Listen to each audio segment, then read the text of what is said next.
Hey, we haven't done Hearthstone in a while. Let's play some Hearthstone. We ran out of stuff from the Jackbox Party Pack. We've been doing that for the last 3 weeks almost, but unfortunately, even though we got a ton of mileage out of that one night of recording with all sorts of different folks coming through, it had to come to an end eventually. A few things have changed in Hearthstone since the last time we did videos. For example, there's a bunch of new types of quests, which, even though some of them take longer, I'm generally a fan of, if not for any other reason than because it just makes it so you don't have to win all the time. So it hopefully will be, in the long term, encouraging people to play around with decks that are just meant to be wacky and fun, and not worry about so much about net decking and tier whoring and blah blah blah. So yeah. I ended up dusting my Yogg Saron when it was nerfed. So I picked up an N'Zoth. And today we're going to be playing an N'Zoth Paladin. I might do that Dragon Priest too. Maybe a Sarah at one point. I don't know if that happened last time we played. There's fit archetypes that I like because I'm a control player primarily, so N'Zoth, of course. Or legendaries that are going to have long-term value because they're not going to rotate out of standard, like Ysera. At some point, I need to make a Blood Mage Thalnos. It's something that would fit in a handful of decks that I build. That's a solid card. I mean, it always at least cycles for 2 mana. But it just seems so expensive. I will fight with honor. Like, it has a good effect for 2 mana. The problem is paying 1,600 dust for it when it has a comparably small effect to a Ysera just seems bad. This is a weird keep. I don't think Consecration is terrible against a Hunter.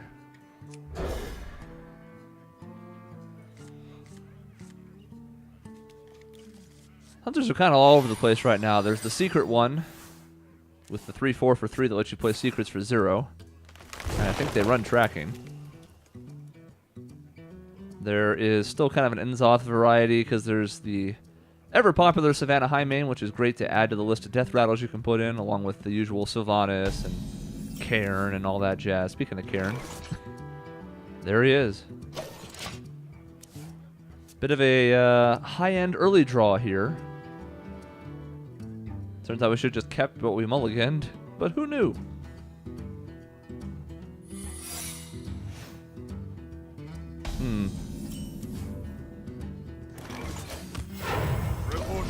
I suppose that could be a snipe if he's just playing it out there. It could always be like a freezing trap, but that seems unlikely turn 2. Explosive's a possibility there. By the way, let's see if our 1/1 can live. And we'll see if we can try to activate it. Could also be a cat trick. Seen a lot of those in these secret decks. What to do? We'll see if we can't keep the 1/1 alive and then start narrowing it down. Also, this is my favorite map, and no, the 1/1's dead.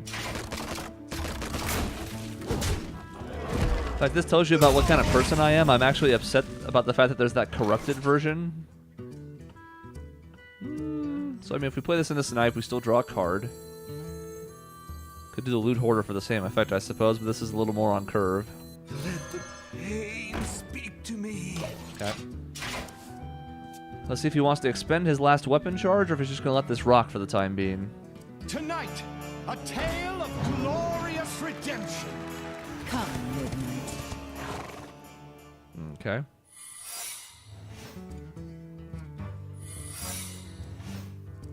Well, works out for some nice value for him. We're going to want to go ahead and trigger something here.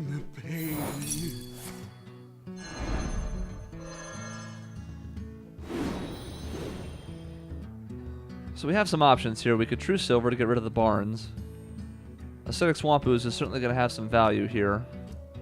But I think we're going to do just that. I'm going to play this first. Mind if I roll knee? Bait out the snipe. Then play this. And the thing about these decks is they're all about tempo. And they're capable of generating a ton of it. But if we can outlast this early game, we're going to have a severe advantage in the mid to late game. It's always tougher. Quick shot, huh? Quick shot with 1 card in hand is a play that works for now, but could end up biting him. Problem is, we don't really have a phenomenal play here. Kodo only kills the 1/1, which isn't the end of the world, but it is kind of awkward to trade with, but we would lose another, like, 9 health next turn, and we have a little bit of healing in this deck, but we don't have any of it in hand right now. Let me think.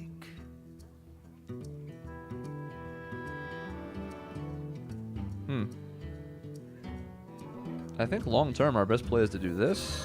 For justice.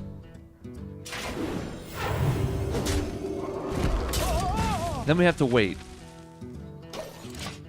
We don't want to coin out a 1/1 for our hero power because the coin's going to activate the cat trick. And then we're really eating a bunch of damage next turn. That brings us up to 11 at least. We're going to want to bait out the cat trick, then consecration. Who to shoot? And I hope we can turn this around. That's gross. That's not what we wanted to see, yeah? Alright, well, this kind of works, though. So, we coin.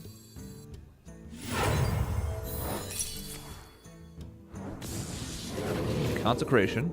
And we follow the rules. Follow the rule.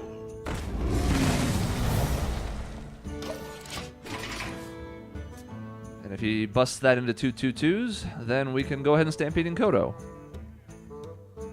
That's a good pull, though. That's a very good pull for us. We have to be honest. We have to say when we're lucky. That's a little gross, but... Actually, that's not terrible. Because now we get great value out of Kodo, and we just need to stabilize long enough to turn this around. Not like he's doing the work for us. We're going to get low on health, though. We would love to see one of our heals come out here. Didn't happen. For justice.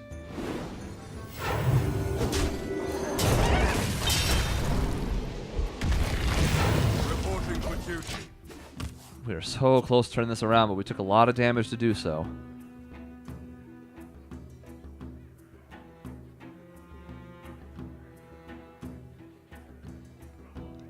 Now we can Tyrion next turn, which is going to stop the monsters from hitting us, but we still have the spells to fade, the hero power, so pulling one of those 2 Ivory Knights would be helpful. This is also extremely bad. Get the 1/1. Okay. Still not the end of the world. The problem is we don't really have a way to deal with it. And this is the best we can do right now. Put your faith in the light.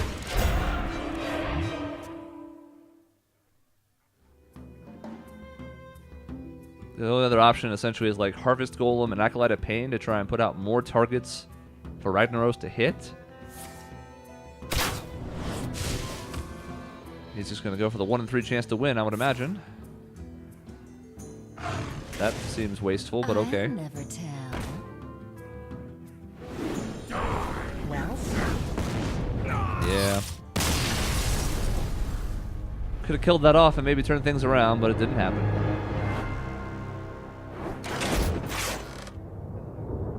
Let's do another one. You can see, by the way, why Barnes is so loathed right now in this current playstyle, because it pulled out one of its Cloaked Huntresses, and then he got all of his secrets out, just like that.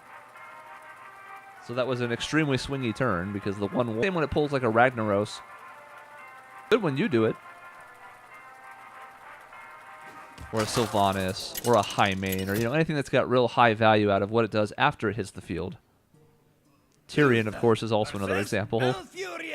It's a 1/1 with Taunt and Divine Shield, and it still gives you a 5/3 weapon. Oh, well. With honor. Okay, we need a little bit of a better start. That was the main problem last time. Just fell a little bit too far behind, because boy, were we close to stabilizing. That and the fact that he had Highmane and Ragnaros was pretty bad. And there's that Ivory Knight we would have liked. Still, can't be too upset about the way it went. I mean, a loss is a loss, but...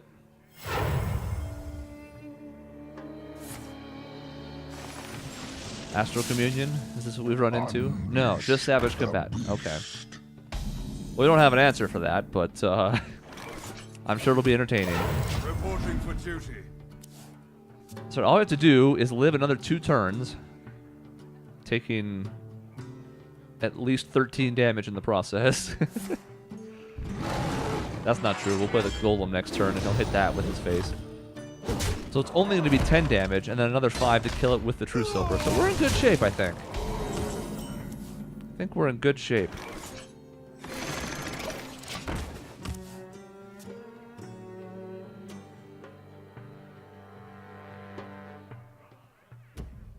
Now, the only good news about this is that if he does Hero Power to trigger the Inspire, that's going to be about all he does this turn. So we're going to be down in life, but we shouldn't be behind in board. And we'll heal, too, from True Silver. Ha.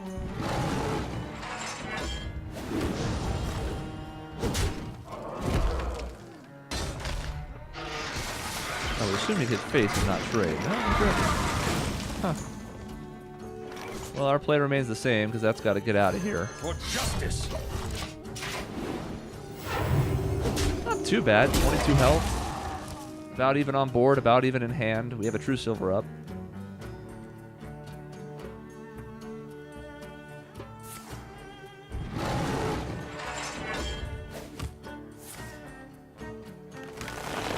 Now we get to Azure Drake.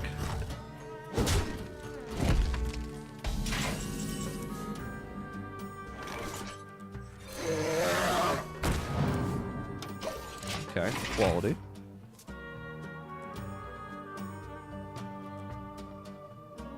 This isn't Moonblade. Interesting.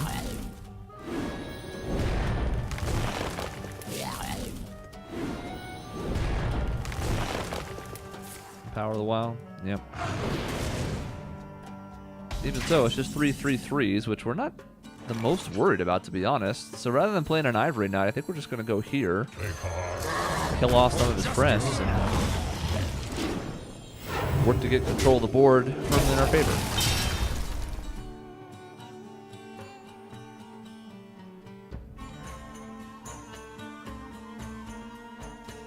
We'd love to not see one of the Ancients here, like an Ancient of Wars. Pretty gross. We have ways to deal with that stuff, but let's not and say we did. I must safeguard the land. Okay. Don't necessarily mind that, because we have Sylvanas in hand. We'd like that to be part of our N'Zoth suite, but in a lot of games with these decks, you don't even really get to the point where you play N'Zoth.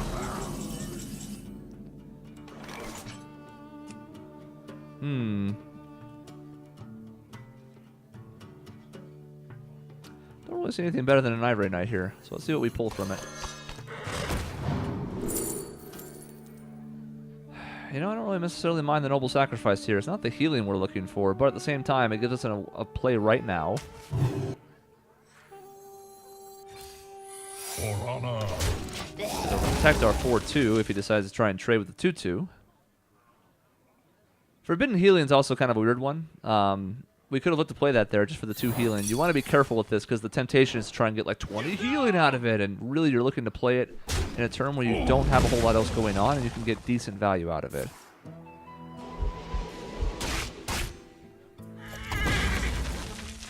Spending an awful lot to clear this board.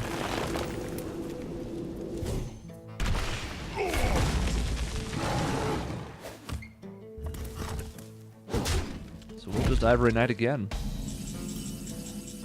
We certainly could have lay on hand there. There would have been nothing wrong with that, but we have card draw in hand already with the 2 Acolytes of Pain, and now we're going to take this Solemn Vigil and heal up a bit and have some more card draw.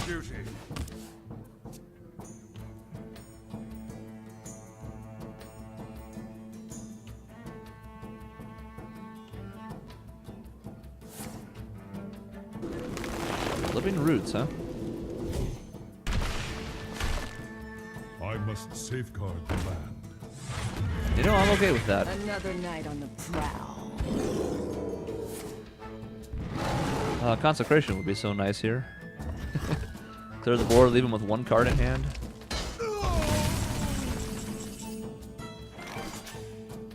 Now, to be clear, we have the Pyromancer equality play, which we could certainly do. I think we're just going to start populating the board. Speak to me. Reduce some costs. He can just kill the Thorson if he wants to, but that's okay.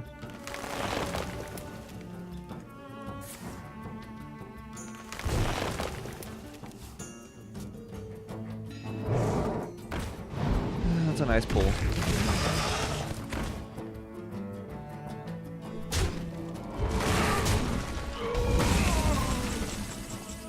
Well, now that he's traded, I did get what I wanted, I suppose.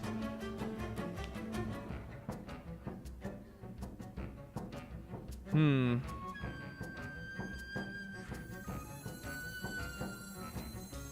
think this is okay because it's going to force him to trade with it.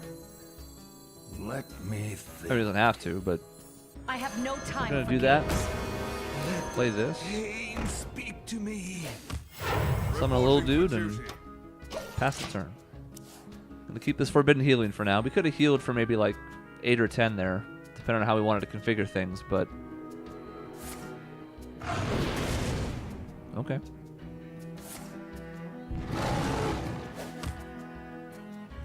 It's going to sting, but we can clear this off.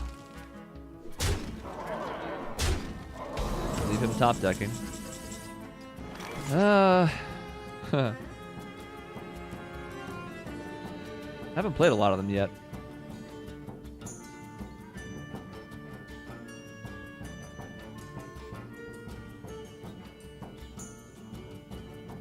I mean, we've seen one of the two swipes, but I think we just equality here.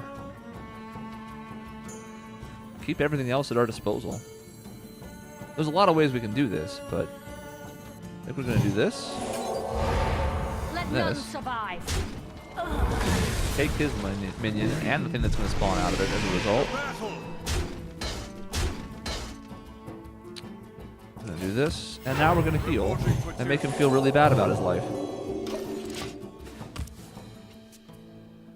So now we're almost even on health. We have board and card advantage. A swipe would obviously wipe this out pretty quickly, but whatever. Let's see what he drew off the top here. Another night on the prowl. Okay. How selfish do I want to be here? I think we're just going to draw. We're going to keep Inzoth for now. Let's draw for 4. Okay. We'll play one of these for advantage. None may steal our The battle! The battle! Reporting for duty.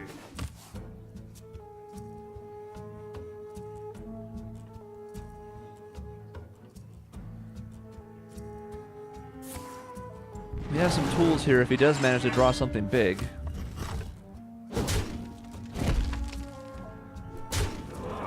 It's just going face, huh? I'll admit that's a little surprising.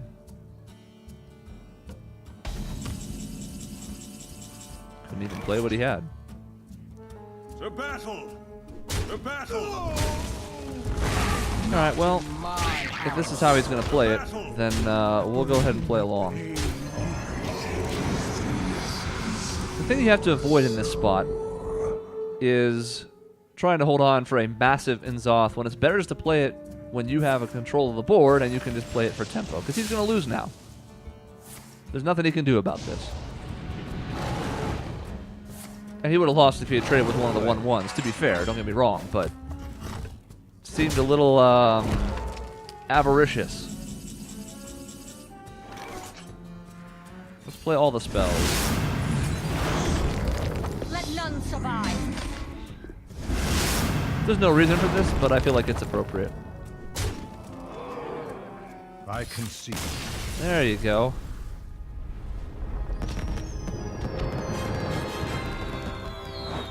Yeah, things are freaking out. It's fine. Things are going to load eventually.